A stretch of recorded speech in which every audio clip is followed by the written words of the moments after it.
Ako po. Ako po, may recommende. Sino po sila? Kayo po ba si Erica Mende? Ako, ano po kailangan nila? Iimbitahan lang po namin sana kayo sa kusina para sa inyo ng katanungan. Sige po, punta na lang po ako.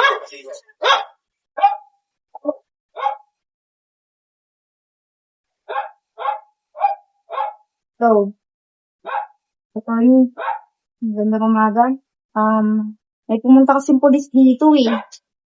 May iniimbitahan ako na pumunta daw sa presinto para magbigay ng mga ilang statements. Kasi hindi ko alam kung anong gagawin. Available ka ba? Pwede bang magpasama? Sige, sige. Maraming salamat. Ay, magandang umaga. Wende. Pumunta po kasing polis sa amin. Bakit? Ano nangyari? Humihingi po yung panayam ko kasi may nangyaring ganyan. Pero, pwede mo muna ba ikwento sa akin lahat? Bakit kayo nilitahan sa presinto? Sige po. Pwede po. Good afternoon, Miss Mende and Attorney Dalinson. This is recorded interview. March 15 and 12:30 p.m. I'm Detective Cristobal and Attorney Dalinson. Miss Mende, bago tayo magsimula, this is formal interview. You are required to answer truthfully. May karapatan ka sa sarili mong abogado and you are exercising the right. Naiintindihan mo ba? Apo. And to be clear, Miss Mende is here voluntarily and has right to counsel which I providing. She may clarify or decline to answer if necessary. Okay, good. Simulan na natin. Mukhang pagod ka, Miss Mende Mahabang araw ba? Busy ako sa trabaho. Ano nga ulit yung trabaho mo? Warehouse assistant po. Anong oras yung out mo kanina? Mga alas 12 po ng tanghali. Alright, I want you to walk me through your evening noon, April 2. Sabihin mo sa akin lahat ng mga natatandaan mo.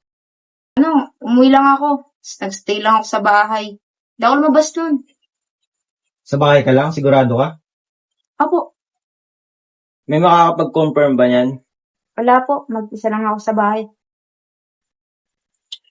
So, walang nakakita sa'yo yung gabing yon. Wala po talaga.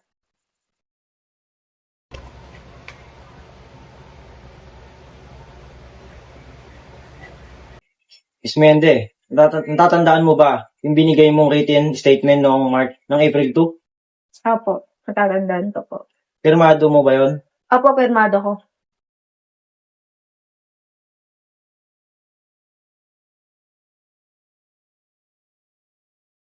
Ito, basahin mo yung nasa documents na yan.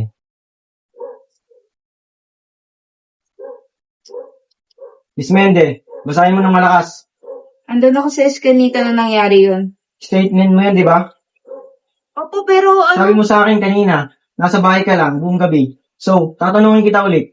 Nandun ka ba sa Delgado Street? Sige na, sabihin mo na yung totoo. Opo, nandun ako. Miss Mende, bakit ka nagsisinungaling? Walang po masangkot.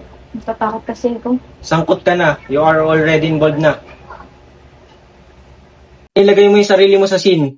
May nakita ka ba? Wala po. Mag-isip ka ng mabuti. Noong April 2, sinabi mo, may nakita ka tumatakbong lalaki sa harapan mo. Miss Mende, take your time. Ayusin mo yung sagot mo. 3 beses na nag-iba yung kwento mo. Nasa bahay lang, nandun sa scene, walang nakita, tapos may nakita. This is your opportunity to correct the record. Ayusin natin to ngayon. Opo, may nakita po ako. Describe mo siya. Mabilis po siyang tumakbo at lampas sa akin. Hindi ko lang po masyadong naaninag yung mukha kasi madilim.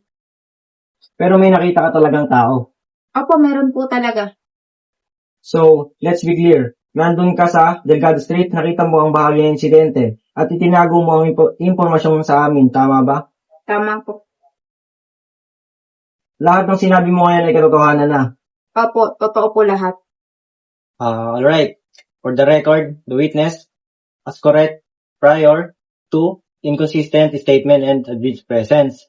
at the scene and partial observation of events. Ms. Reyes, baka hingan ka namin ng supplemental statement based sa mga sinabi mo ngayon. Naiintindihan mo ba, Ms. Mende? Apo, na iintindihan ko po. We will review that before signing anything. Okay, walang problema. No further question at this time. Okay, Miss Mende, Miss Attorney Dalinson, sa ngayon, ito lang yung aking katanungan and tatawagan na lang namin ulit kayo kung may kailangan pa kaming impormasyon. Yun lamang.